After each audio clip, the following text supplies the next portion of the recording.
But let's get into the match review. Are we ready for that? Let's get into the match review from yesterday. Obviously, we won 3-2 at the Tottenham Hotspur Stadium yesterday at the hands of Brentford. And I thought the game started well. First 10 minutes, it looked like we came out with a bit of a point to prove after getting knocked out of the FA Cup last week with a whimper, really, against Man City. And I thought we were in for a really good performance after those first 10 minutes. And then we kind of just like reverted back into our shells a little bit, and we got put under pressure by Brentford. They were trying to get under our skins. You could see they had a clear plan from the first minute just to try and rough us up a little bit. You know, they were putting in hard challenges. They could have potentially had a sending off yesterday. I mean, Norgard was just completely making foul after foul. Ivan Toney made 3 fouls in the first 5 minutes. Jensen was making fouls as well. And I think it worked, to be honest, for the first half, because we just couldn't get in our rhythm. We couldn't really get going. And I thought Brentford definitely had the better of it in the first half. They got that goal and potentially could have had more as well. Yeah, I think there's a case of Tottenham really looking to unsettle them early doors, really go at them, try and get that early goal, because you know if you go 1-0 up against a team like Brentford, it kind of ruins their game plan a bit. They have to maybe come out their shells a bit earlier than they want to, and it completely they have to stop playing in that deep block. And I think that's what we tried to do, and we made a good fist of it in the first 10 minutes. But I think it kind of changed. If you remember, they got that offside goal, which you know, they split right through the centre of us. Luckily for us, even though Roslev fired it home, it was just about offside. But that was a warning sign. And maybe that moment kind of unsettled Tottenham. It was like, okay, they can clearly counterpunch us if we're not on our game, and we're leaving too much space. Maybe it made us less kind of sharp going forward. It made us think twice about throwing too much caution to the wind. And I think Brentford maybe smelt blood a bit and took advantage of that. Obviously, the first goal, Udogie makes a horrific mistake. Watching it back, he tries just a lazy pass. Yeah, he tries to play a simple pass to Bentancur. It's just completely inaccurate. Really, really poor from him. And obviously, Brentford spring on us. Tony's played onside by Romero, who's caught deep, but obviously he's caught out of position because Udogie gives it away. Romero then doesn't close Tony down. He decides to bank on the fact that Vicario saved the shot, and he decides to mark Maupay. He does save the shot, Vicario, but I was a bit disappointed Romero looking back at the goal is he doesn't react quick enough to that shot being saved. He should be in a better position there, I feel. Obviously, it falls to Maupay. And actually, watching back, is it an own goal? Because Maupay kind of scuffs it, and I feel like it's more Romero putting it in than Maupay scoring. I mean, no one's given it as an own goal. You're not going to give it because it was on target. I don't know if it was. I think he completely scuffs the shot. I think it really just falls it off Romero, if anything. I don't know. I think if Romero doesn't get that touch, I don't know if it's going to end up. I think it was on target. I don't know if he gets a good enough effort on it. I've watched it back a few times, and I don't think he gets a good effort on that. Interesting. Maybe there was enough doubt to give it to him. But like Romero does get a challenge in, but I feel like he was on his heels a bit. Like if you're gonna avoid Tony and wait and go mark Maupay, you got to make sure he doesn't get the follow up, and he did.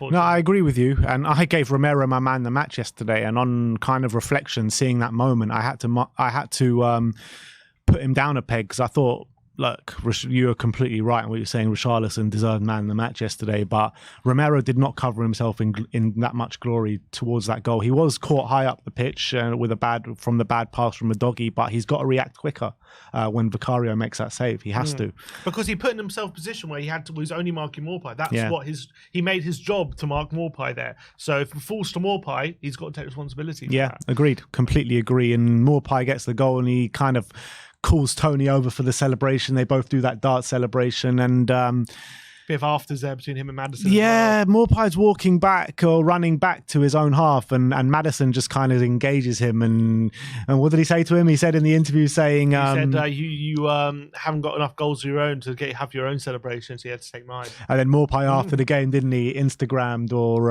tweeted out saying, I've got more goals than you and less relegations than you, or something. Yeah, a bit spiteful. Maybe a bit bitter that he lost the game.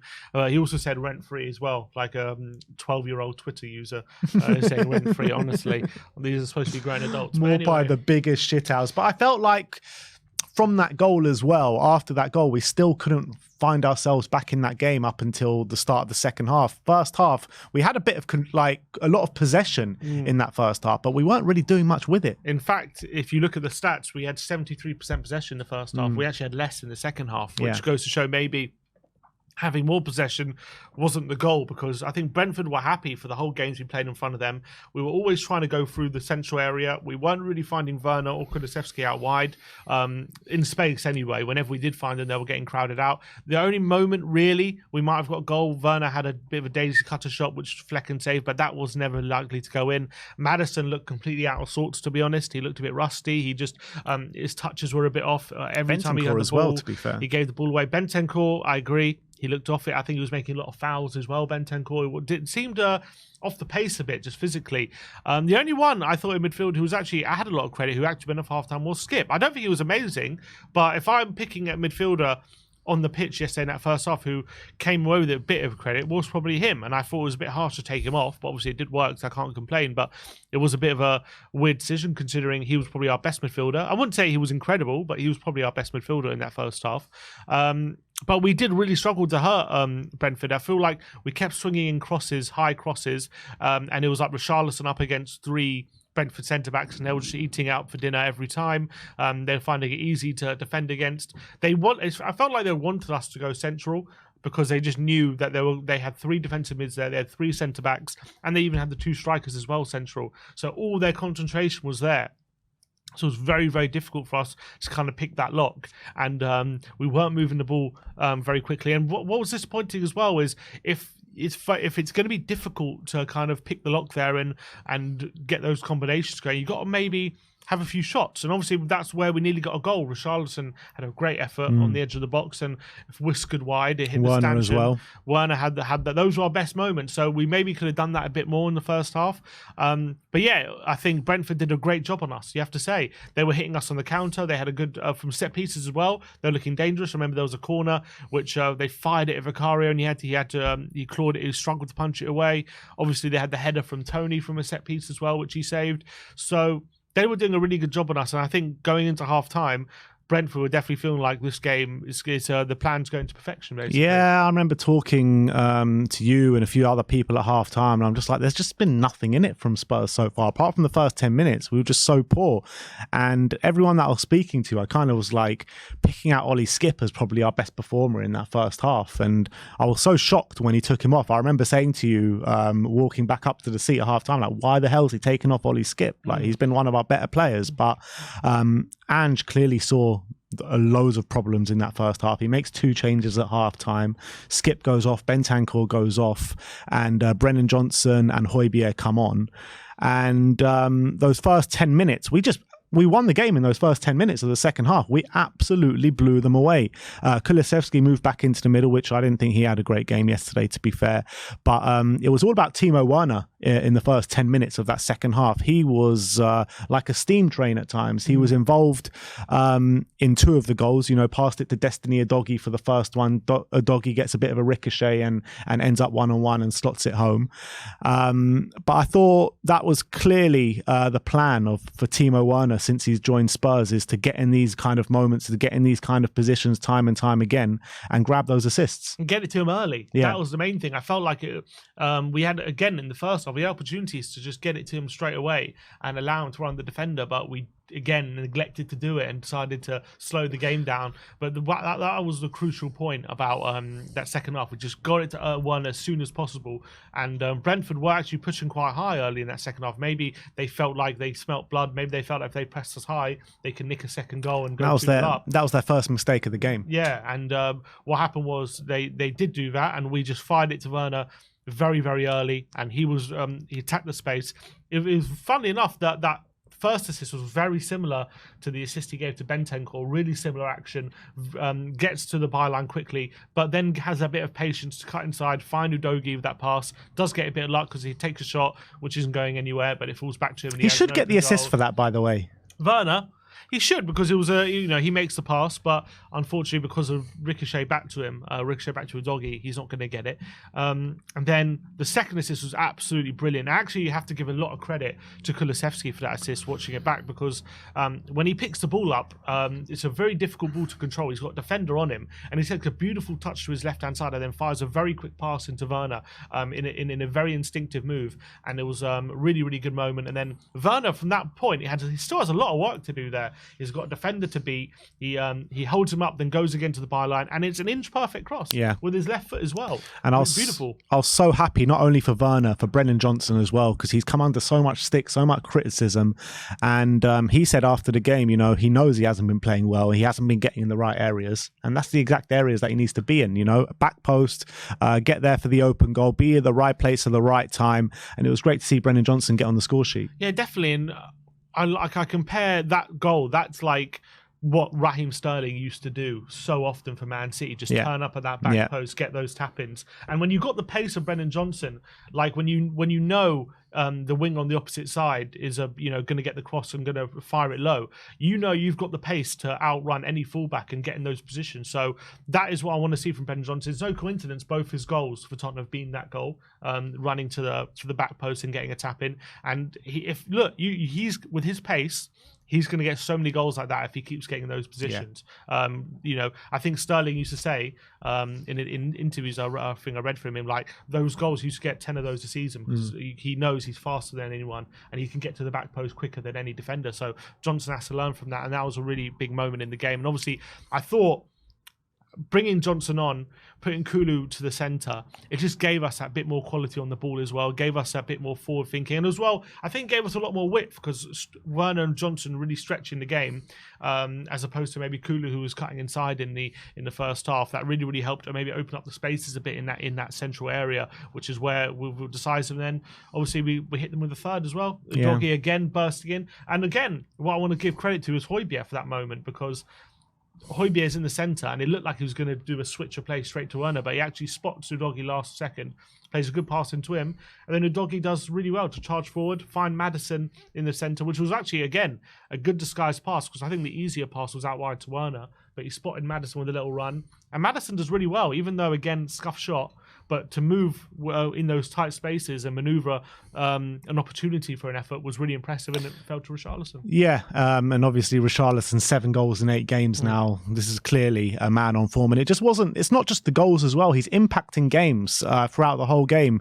He's got really good link-up play. He's making it stick at the moment. He never stops running. He puts such great energy into each and every single game at the moment, and he's one of our most consistent performers right now, which has got to be said. So all the Rishi haters are in the mud at the moment. He's been brilliant, and what I love about him at the moment is something I've complained about for a long time with Rishi, is that his all-round game, he's doing the simple things really effectively, and that's so important in this kind of football.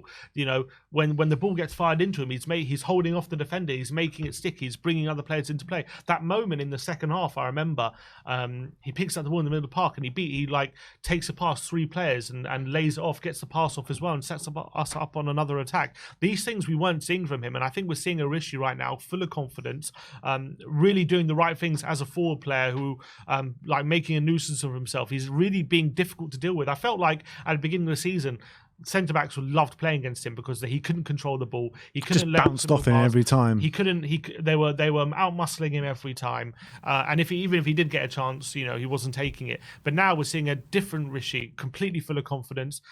He's being actually really difficult to deal with now for defenders. I think they hate playing against him when he's in this form. He never stops running as well. That's something that we know from his time at Everton, that he's a player who constantly presses, always in your face. And obviously now he's getting the goals, and as you say, and I think the goals, his performances are deserving, and obviously a bit of a poacher's effort, but that's we know Rishi, right place, right time. He can be that kind of striker as well. That's what we need from him. That's what we need from him, to be in the right place at the right time and do the really hard, dogged work like he's doing throughout the game. And he's on course for his best season ever in the Premier League. So 8 goals already this season in the Premier League. I think, 8 goals.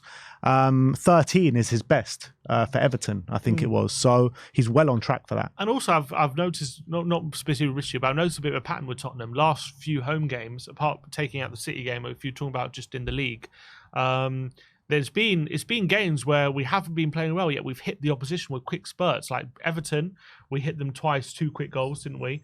Bournemouth, we were kind of, we were probably second best, and we hit them with 2 quick goals in the second half and ended up going 3-0 up. And now this game, again, not great, and we hit them with 3 quick goals in the second half. So I think that just goes to show, first of all, how much a difference the confidence makes in the team once we're getting on top, once we smell blood.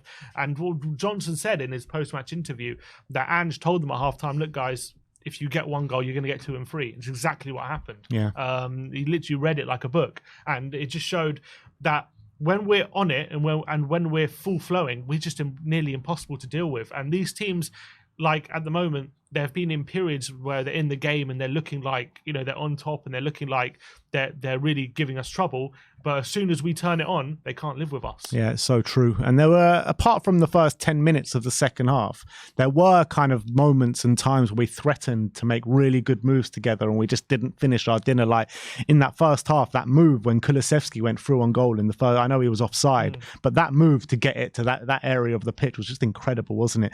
And I think there were just a few kind of moves like that where it's just quick interchanges, disguised passes, and there was a moment, wasn't it? We're 6 months in. I think Porro played a quick ball into Kulu in the second half, like a really quick interchange, and Kulu should have taken a shot on his right. He tried to get back on his left and the chance was gone, but there was some really nice moments there. Yeah, and as you say, 6 months in, like, it's mad that they're getting these interchanges so quickly, and it's really, really impressive. But wasn't the end of the story, was it? No, it wasn't the end of the story, because Destiny Udogie puts us well back into pressure once again. But it wasn't just that. Even before then, they were getting chances. It felt like we just took, after that third goal, we just took our foot off the gas, when if we would have just kept going, it could have been a bit of a cricket scoreline yesterday. Yeah, I felt like we were really confident. Maybe we got too overconfident, because it felt like maybe at 3-1, we felt the game was won, because we started to really dominate. Obviously, the confidence was flowing, and then we started to get a bit sloppy again.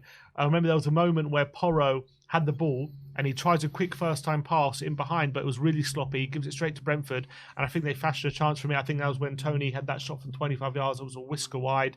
Then Højbjerg in the centre, he gives a sloppy pass away, which really unnecessarily, and that led to a ball over the top. Maupay squares it to Tony. Thankfully for us, he slips at the crucial moment, but he takes it past, kind of past to the right of Vicario, and he kind of scuffs the shot. And then the ultimate moment happened, and with Udogie, which obviously gave the ball away. Watching it back, I have a bit more sympathy for him maybe than in the game, because Van de Ven's actually screaming at him to pass it back to the keeper. I don't think anyone was aware that Tony was in that position, and because Tony was literally so far offside. He was literally standing next to Vicario in that position, which is very obviously peculiar place for a striker to be standing in open play. Maybe Tony was being very, very clever, but no one really saw him. I don't think anyone saw him. It wasn't just Udogie. I don't think no one in the defence knew him. So obviously his criticism of our whole defence for not being aware where Udogie is. Obviously Udogie, the one who played the pass, has to take the most criticism, because he has to be aware of where he's passing to. But I think it is a bit of a clever piece of play from Tony, because no one expected him to be in that position out of nowhere. Basically, it wasn't like basically what I'm trying to say is wasn't one of those weak back passes where he underhits it and the striker runs through. You know what I mean? And it was just stupid. But no, what I'm saying is Tony was standing right next to Vicario. It was very like an odd position for him. No one expected him to be there. Yeah, but you've got to be aware of your surroundings, and you've got to look where you're passing it to. I'm saying, and if you're looking back, gave him a shout to pass it back. I'm saying, I get that, but even if Van de Ven gives him a shout, that's a bad play from Van de Ven. But also, Udogie's still got to look back and see where he's passing it to. And if he sees Tony is right next to Vicario, then why are you playing the pass? It was just complete brain fart, in my opinion. It was a brain fart. But I'm saying it wasn't one of those like lazy passes where it's a back pass, but it's under hit, and then a striker runs through and goal and scores. The pass was to Vicario, was going to him, but no one had any idea that Tony was actually there. But that's the whole point. They should have an idea that he's there. Like they don't get a pass just because they don't know he's there. Like they should know he's there. But 9 times out of 10, there won't be a striker there. Yeah. But so it was a clever piece of play from Tony, but he took advantage of the fact that he guessed that Udogie wasn't going to notice that he was there. Obviously got the goal, really put us under pressure. And those last 20 minutes, to be fair, I think that was 20 minutes ago they scored. Yeah. It was pretty much one-way traffic. I mean, we had a few counters in those last 20 minutes, but it was very much tetchy. I don't think they had too many chances, to be fair. Obviously, we all dragged us in on 5 minutes to go, helped see out the game. And I think apart from that, there was one chance they had through, I think Baptiste had a volley, which I think was going over anyway, but Vicario tips it over. Apart from that, we did see out the game in terms of chances actually created for Brentford, but it definitely was squeaky bum time in terms of they were pumping balls into the box. We had to deal with a lot of situations.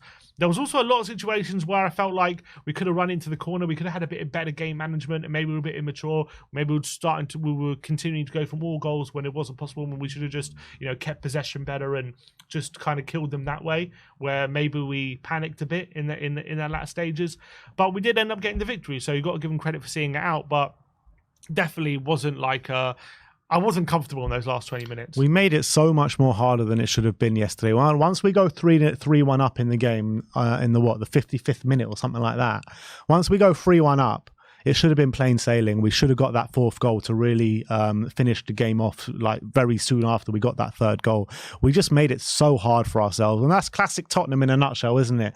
Like, we just make things way much harder than they should be. And you got to give credit to Brentford for the way they kept plugging away and kept creating chances and kept putting us under pressure. But there were worrying signs in there about our defence and how easy we were to cut open quite a lot of times throughout the game. And that's our first choice defence out there. Yeah, and I think that's just how it's going to be under Ange. Sometimes you're going to have games where, especially for young players, when you're early in the project, they're going to make mistakes. And the way we play, you commit a lot of risk, you throw a lot of caution to the wind.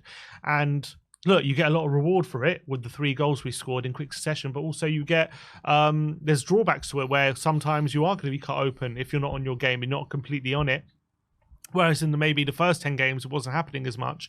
More recently, look, you got to remember they have been out for a lot of the season. They're back together now, but they're still getting back into the rhythm of things. So I'm not going to give them a total pass because they have been back together now for a few games. But I think that is going to happen, especially in Ange's first season. That's always going to happen. I'm surprised it hasn't happened more, to be honest, if anything. So we were all saying it coming into the season, weren't we? Like, early on, we're going to take a few hidings, a few batterings. Haven't really seen that so far this season. Yeah, exactly. Apart from that game.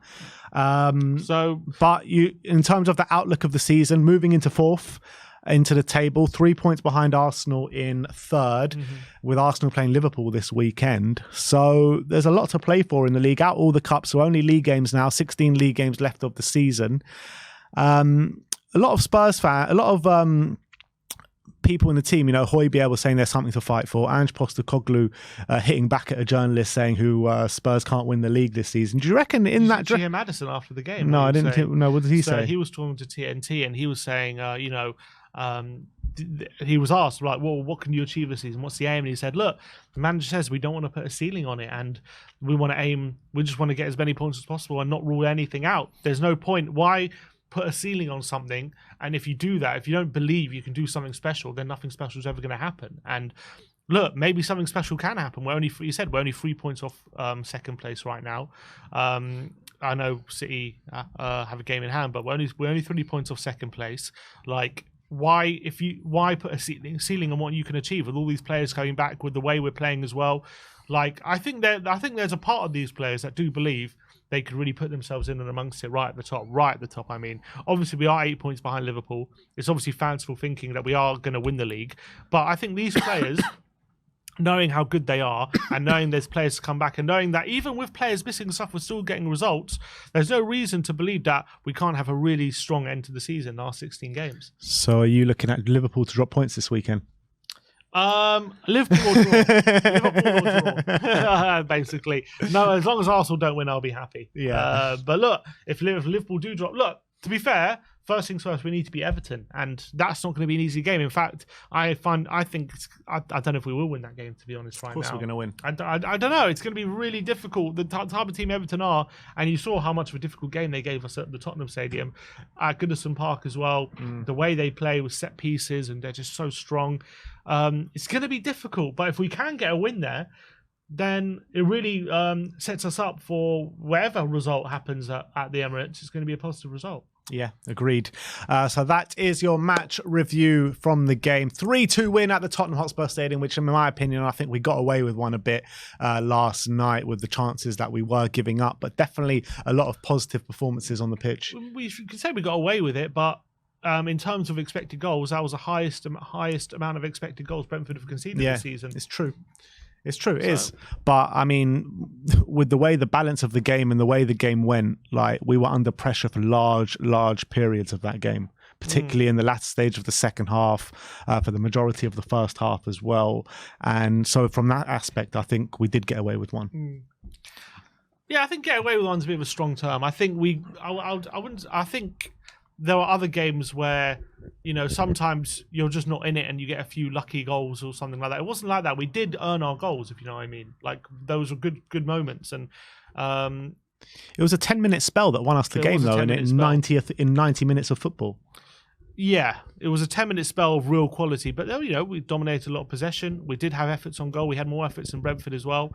Brentford huffed and puffed. And, you know, the goals they did score, I mean, the first one, fine. But the second one, we gifted them. So I think they just got to take it on the chin. I wouldn't say we definitely deserved the win, but I think we earned the win. I think we slightly edged it out in terms of that 10 minute of quality was the best bit of quality you saw in that game by far by any of the teams. But in terms of the chances that Tony missed as well, you do expect him to put one of those away at least. That's a good point. So that is our match review. 3-2 against Brentford.